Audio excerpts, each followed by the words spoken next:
What's it like living in Portugal? Great question. I would say it's different, as one would expect. So it's different in a ton of ways, some fantastic and some not so fantastic. So climate wise, it is different from where I was in the US, where we had 4 distinct seasons. Here, it's super mild, moderate climate, like Southern California-ish.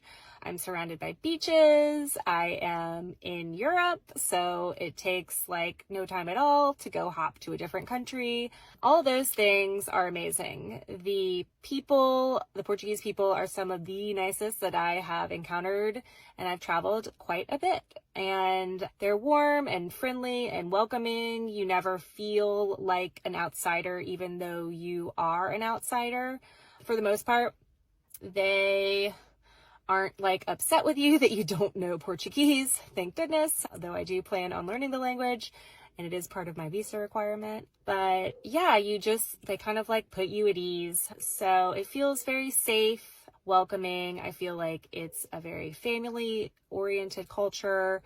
And again, these are all like just from my experience, and I'm sure they're generalizations, but I've really loved it here so far. And I think it was a really good decision for me and my family.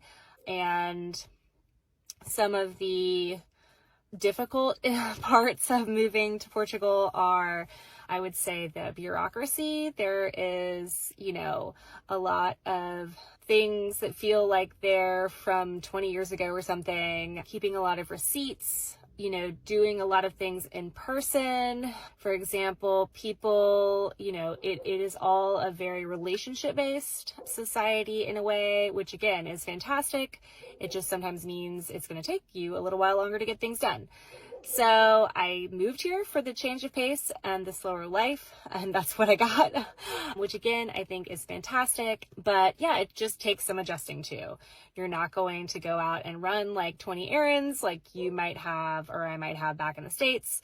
It might take you all day to accomplish just one thing because you have to have a conversation with the person behind the counter about how your day is going and what you have for lunch. So again, it's wonderful, but different.